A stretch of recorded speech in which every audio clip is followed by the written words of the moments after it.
السلام علیکم ورحمۃ اللہ وبرکاتہ۔ الحمدللہ والصلاۃ والسلام علی رسول اللہ۔ اما بعد، یہ کسی ہمارے بھائی کا سوال ہے کہ کیا حائضہ عورت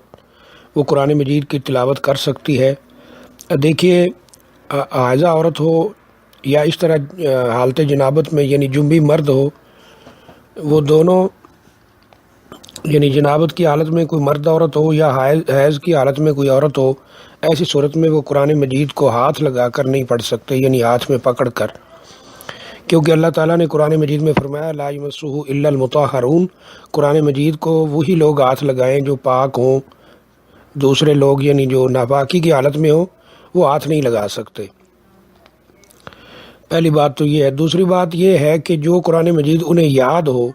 یعنی بغیر قرآن مجید کو پکڑے وہ پڑھ سکتے ہوں، تو اس کے پڑھنے میں کوئی حرج والی بات نہیں ہے، وہ پڑھ سکتے ہیں، اس طرح ذکر اذکار کر سکتے ہیں، نبی صلی اللہ علیہ وسلم پہ درود پڑھ سکتے ہیں، دعا کر سکتے ہیں، استغفار کر سکتے ہیں، اس میں کوئی حرج نہیں۔ اور اگر تیسری کنڈیشن یہ بنتی ہے کہ کوئی عورت اس کنڈیشن میں ہے، حائضہ عورت ہے لیکن وہ بچیوں کو قرآن پڑھاتی ہے، معلمہ ہے، اور اسے قرآن سننا پڑتا ہے بچیوں کا، یا کوئی عورت اس حالت میں خود حفظ کر رہی ہے اور اسے یہ خطرہ ہے کہ 6-7 دن قرآن نہیں پڑھے گی تو قرآن بھول جائے گا، ایسی صورت میں وہ کوئی چیز کی رکاوٹ بنا کے قرآن مجید پڑھ سکتی ہے۔ قرآن مجید کو اس طرح مثلاً اپنے ہاتھ میں کپڑا چڑھا کر قرآن مجید کو لگائے، یا کوئی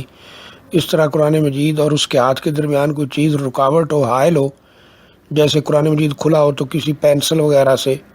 یا اس طرح کسی بھی رکاوٹ سے قرآن وہ پڑھ سکتی ہے انشاءاللہ، اس میں بھی کوئی حرج والی بات نہیں ہے۔ جو پابندی ہے وہ یہی ہے کہ وہ قرآن مجید کو ہاتھ نہ لگائے۔